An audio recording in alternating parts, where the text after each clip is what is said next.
Imagine this. The founding prophet of Mormonism stands before a crowd just weeks before his death and declares, "I am innocent. I can only find one wife." Yet, after he's gone, his successor leads thousands into plural marriage, a practice the Book of Mormon calls abominable and whoredoms. Was Joseph Smith telling the truth, or did Brigham Young and others introduce something that contradicted the very keystone of the religion? Today, we're diving into the explosive polygamy controversy that still divides Latter-day Saint history. If you've ever wondered why the Book of Mormon and later Revelations seem to clash, this one might challenge everything you thought you knew. Stick around, you won't believe the parallels to Abinadi.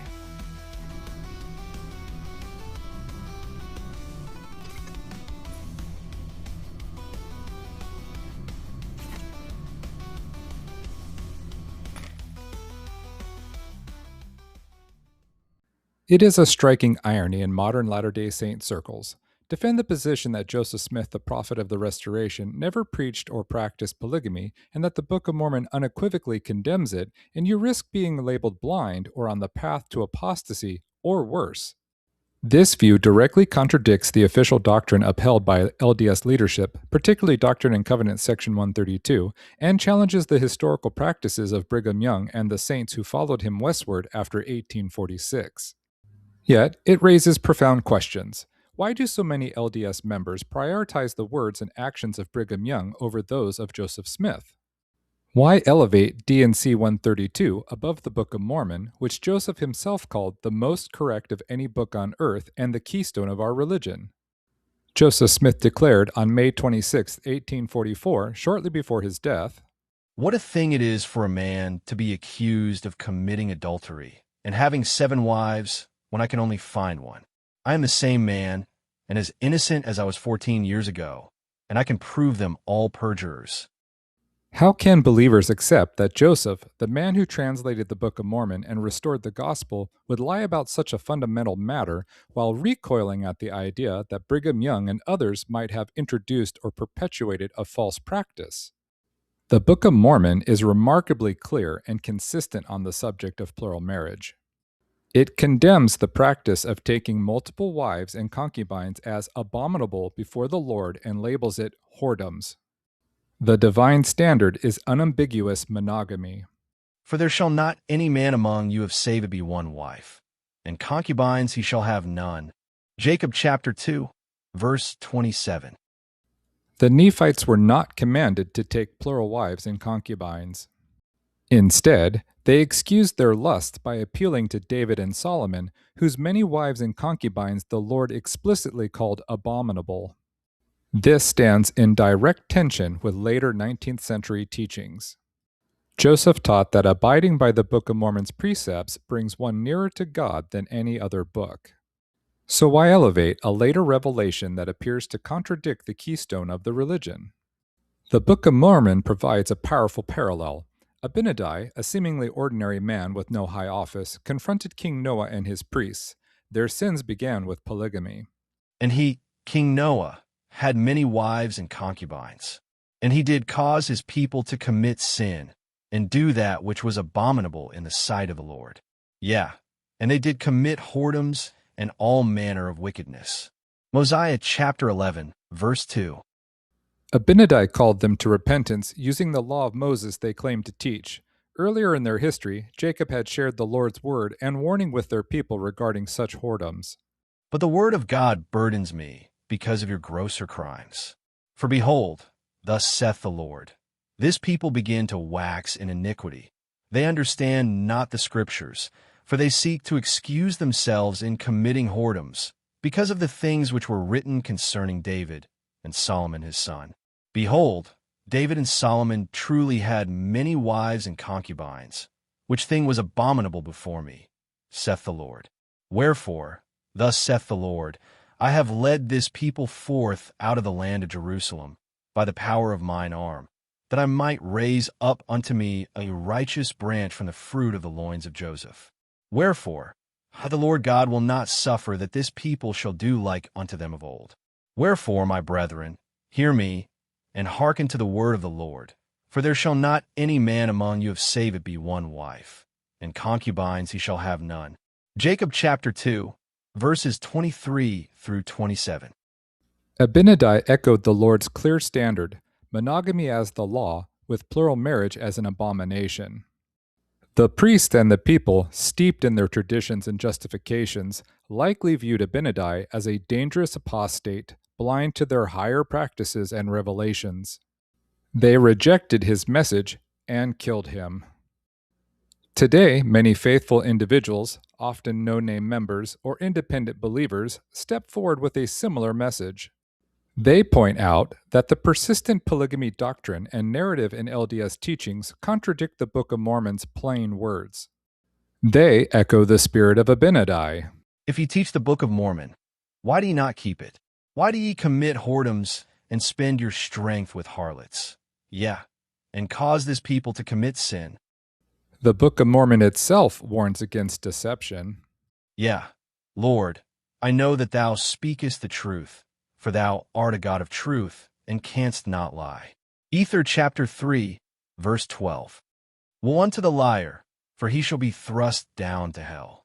2 Nephi chapter 9, verse 34.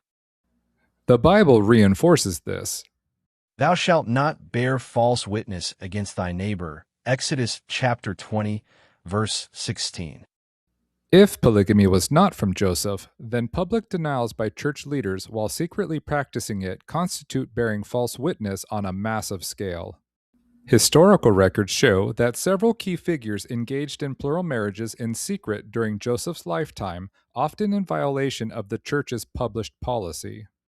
The 1835-1844 editions of Doctrine and Covenants, sections 101 and 109, explicitly stated that marriage was between one man and one woman, public, and that polygamy was akin to fornication and a crime. Heber C. Kimball, John Taylor, Brigham Young, and others like Theodore Turley, Vincent Knight, Jonathan Holmes, and Reynolds Cahoon took plural wives secretly in the early 1840s.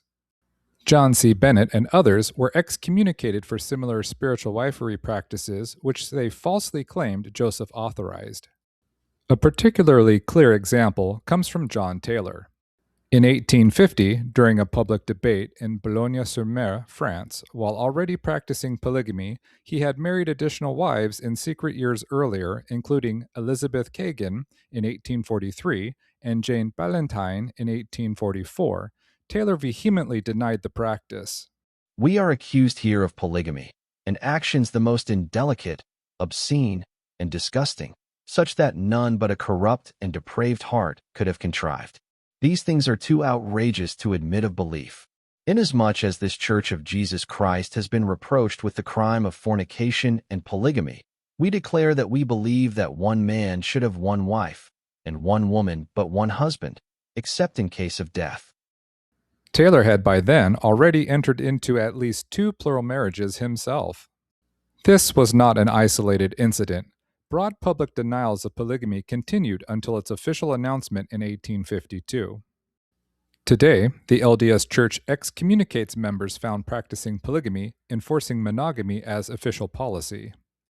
It has also disciplined or excommunicated members who publicly deny that Joseph Smith practiced or taught polygamy, viewing such positions as contrary to established church history and doctrine. Yet, Brigham Young and his associates receive a historical pass for secretly marrying plural wives, cohabitating with them, and publicly denying the practice, while it was explicitly against the Church's published 1835-1844 policy in Doctrine and Covenants section 101 and 109 and U.S. law.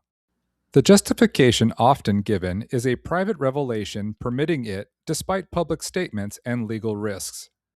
This creates a logical inconsistency. If divine permission allowed 19th century leaders to violate policy, lie publicly, and evade persecution, why is the same not permitted today? Polygamy remains illegal in the United States, just as it was then. Claims of First Amendment religious freedom could apply equally. An ironic parallel emerges here. In the 19th century under Brigham Young in Utah, early dissenters who defended Joseph Smith's public denials and rejected the developing polygamy narrative were often marginalized, disfellowshipped, or effectively cut off from full fellowship, much like similar voices today. Prominent examples include figures associated with the early reorganization movement, such as William Marks, former Nauvoo stake president, who opposed polygamy and claimed Joseph had confided it was wrong and needed to be stopped. He was pushed out and aligned with the RLDS effort that upheld Joseph as monogamous. Jason W. Briggs and others who rejected Utah's polygamy teachings faced similar exclusion as they helped form the new organization that became the Reorganized Church of Jesus Christ of Latter-day Saints. These individuals prioritized Joseph's 1844 testimony and the Book of Mormon over later Utah practices, and they paid a social and ecclesiastical price for it, just as modern members do when they challenge the dominant narrative. Brigham Young and others taught that plural marriage was essential for exaltation. If that doctrine is false, then their actions amounted to whoredoms and false witness against Joseph Smith. If Joseph Smith told the truth, then the introduction of polygamy represents a significant departure. It is not apostasy to believe Joseph Smith's public statements and the Book of Mormon over later developments. It is not comfortable to accuse the founding prophet of lying while excusing similar behavior in his successors. The question remains, why defend those who practiced and concealed polygamy over the man who consistently denied it and pointed to the Book of Mormon as the keystone? Faithful believers who hold to Joseph's teachings, the Book of Mormon's clarity, and scriptural warnings against lying are not the blind ones. They simply refused to accept that a prophet of God would be permitted to lie for the gospel's sake. In an era when the church itself condemns modern polygamy, the historical double standard invites serious reflection. The words of Ether and 2 Nephi stand as a warning. God cannot lie, and liars face severe consequences. The real danger of apostasy may lie not in questioning later innovations, but in elevating them above the foundations Joseph Smith laid and above the God who canst not lie. Critics of this view often point to affidavits collected decades later, private teachings attributed to Joseph Smith, and Doctrine and Covenants section 132, allegedly dictated in 1843 but not publicly released until after Joseph's death.